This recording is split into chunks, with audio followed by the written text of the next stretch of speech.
Salut à tous les amis, bienvenue dans cette nouvelle vidéo YouTube. Je suis trop content de vous retrouver. Aujourd'hui, je vais répondre à une question que beaucoup de personnes se posent avant de débuter un potager. C'est comment on s'y prend et quels sont les outils pour y parvenir. Je suis sûr que vous avez aussi envie de manger vos propres légumes cet été. Je vais essayer de vous transmettre tout ce que je sais pour que vous puissiez aussi produire des beaux et des bons légumes. Comme ça, on se régalera tous ensemble cet été. Au programme, on va parler de sol, d'exposition, de matériel, de semis, de plants, de couvre-sol et même d'arrosage. Et comme d'habitude, si vous voulez me soutenir, n'oubliez pas de me mettre un petit like et un petit commentaire. Ça fait toujours plaisir. Je lis tout ce que vous écrivez. Bon allez, c'est parti.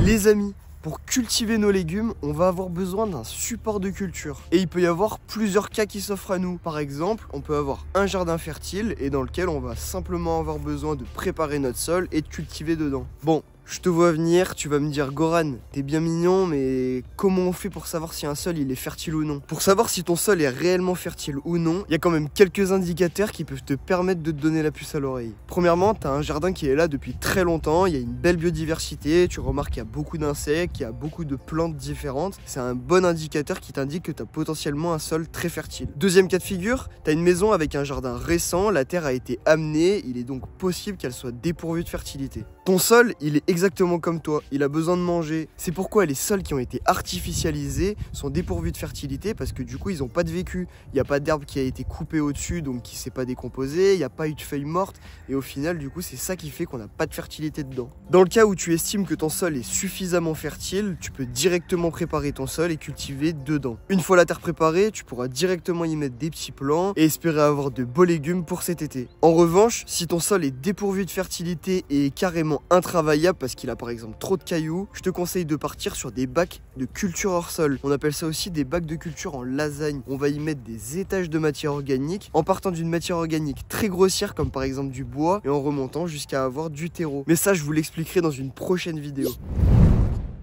Bon, maintenant qu'on connaît notre sol et qu'on sait ce qu'il va pouvoir accueillir, il faut savoir où est-ce qu'on va placer nos cultures. Et ça dépend de plein de facteurs. Ça dépend en fait des besoins en lumière de ta plante. Par exemple, on a des pieds de tomates qui vont demander environ 6 heures d'ensoleillement. Et dans ce cas-là, si on la place à l'ombre toute la journée, elle pourra pas se développer et elle finira par mourir. Ce qu'il faut impérativement que tu comprennes, c'est que l'ensoleillement, c'est un des éléments vitaux pour tes plantes. Sans soleil, elles pourront pas se développer, elles vont avoir plein de maladies, plein de carences et elles manqueront de quelque chose. Pour moi, ce qui est l'idéal à faire, c'est de sélectionner une parcelle qui est la plus ensoleillée possible et de l'agrémenter au cours de l'été avec des plantes qui vont monter en hauteur et qui vont créer l'ombre pour les cultures qui ont besoin justement d'ombre. Parce que crois-moi, c'est plus facile à créer de l'ombre que du soleil. Tu pourras utiliser des pergolas, des petites structures pour faire monter tes plantes. Ça leur permettra à la fois un meilleur développement, mais aussi ça leur permettra de s'entraider entre elles. Et ça, c'est une des bases de la permaculture. Maintenant qu'on connaît notre sol, qu'il est bien exposé au soleil, il va falloir le travailler et l'entretenir. Et pour ça, on va avoir besoin d'outils. Selon moi, le meilleur outil que tu peux acheter, c'est une grelinette. Tout simplement parce que c'est un outil qui est vraiment multifonction. À la fois, il va te permettre d'aérer ton sol, par exemple comme ça. Ça permet d'aérer ton sol, de le décompacter, ça facilitera la plantation par la suite et ça permet aussi aux vers de terre de mieux se développer dans notre sol et de mieux décompacter la matière organique. C'est pourquoi la grelinette pour moi c'est le meilleur outil au potager. Pour moi, le deuxième outil indispensable, c'est la binette. La binette, ce qui est intéressant, c'est que c'est aussi un outil multifonction. À la fois, on va pouvoir s'en servir d'outils de désherbage en venant gratter à la surface de nos cultures. Deuxième utilisation de cet outil multifonction, très simplement comme un râteau, on vient retirer notre paillage et là regardez, on va en profiter les amis. On vous avait fait une vidéo pour vous expliquer comment fertiliser un sol. Regardez-moi ça, regardez ça. Regardez, il y a des vers de terre de partout. Là on en a un. Et ça, franchement, il n'y a pas meilleur indicateur, franchement. Et finalement, pour planter tes plants, faire des petits trous dans ton jardin, il faut une pelle à main. C'est l'outil vraiment indispensable et sur lequel, je vous jure, il ne faut pas lésimer sur les moyens. C'est à cet endroit-là, en fait, il y a une grosse fragilité sur les pelles et les pelles de mauvaise qualité, au bout de 2 trous suivant la structure de votre sol. Si vous avez du sable, ça va.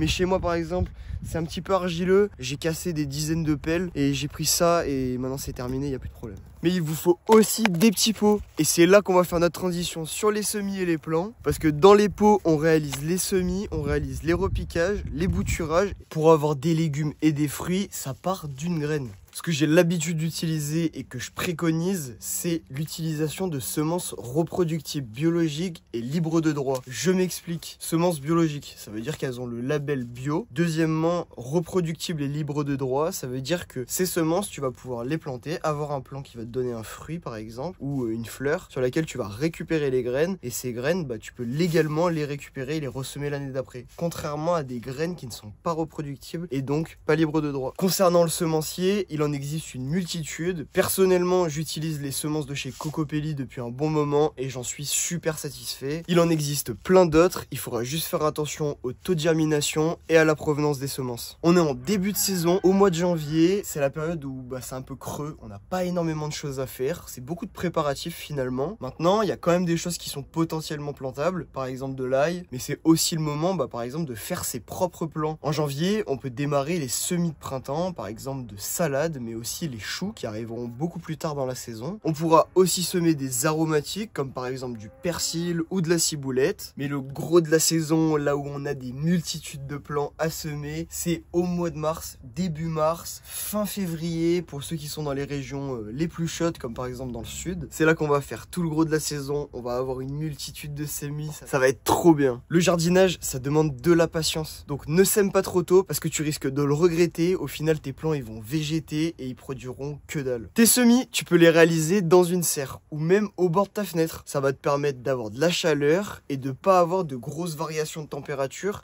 parce que certains semis détestent ça. Par exemple, dans une maison, on descend rarement en dessous de 18-17 degrés quoi. Mais bon, je ferai une vidéo spécialement dédiée aux semis quand le moment sera le bon. Le dernier aspect indispensable pour un potager, c'est l'eau. Parce qu'aujourd'hui, au mois de janvier, t'en as en grande quantité, mais au mois de juillet, il est fort probable que tu sois en pénurie et tes plantes, elles, à ce moment-là, elles en auront grandement besoin. L'eau, quand elle est en grande quantité comme aujourd'hui, en ce mois de janvier, il est important de la stocker au maximum dans des cuves, dans des tonneaux. Là, on parle vraiment d'anticipation. C'est pourquoi, en ce mois de janvier, c'est encore la bonne période pour récupérer un maximum de feuilles mortes pour pouvoir pailler ton potager durant l'été. Ça va te permettre d'enrichir ton sol, de le protéger, de retenir l'eau, enfin bref, tout ce qui est bon. Mais ça, je te ferai encore une fois une vidéo là-dessus. Si on récapitule, il nous faut un sol fertile avec une bonne exposition au soleil, du matériel adéquat, solide, fiable, qui va te permettre de désherber, de retourner, de travailler et d'entretenir ton sol. Des petites graines de qualité, je veux mettre un point d'honneur là-dessus, la qualité, qui vont te permettre de récupérer tes semences. Et si tu t'en occupes bien, tu finiras par plus en acheter au fil des années. Bon les amis, on clôture là-dessus. J'espère que vous avez apprécié cette vidéo et que vous allez être nombreux à démarrer un nouveau potager pour cette année 2024. Je pense que j'ai oublié un paquet de choses dans la vidéo, que vous allez être super nombreux à commenter la vidéo en me posant plein de questions. Mais n'hésitez pas, je me ferai un plaisir de faire toute une série de vidéos qui viendront au cours de l'année pour vous expliquer tout ce que vous devez savoir sur le potager. Je te laisse me mettre un petit commentaire avec quelques recommandations pour améliorer le contenu des vidéos. L'idée c'est qu'on évolue ensemble, c'est que les vidéos elles soient de mieux en mieux, de plus en plus qualitatives.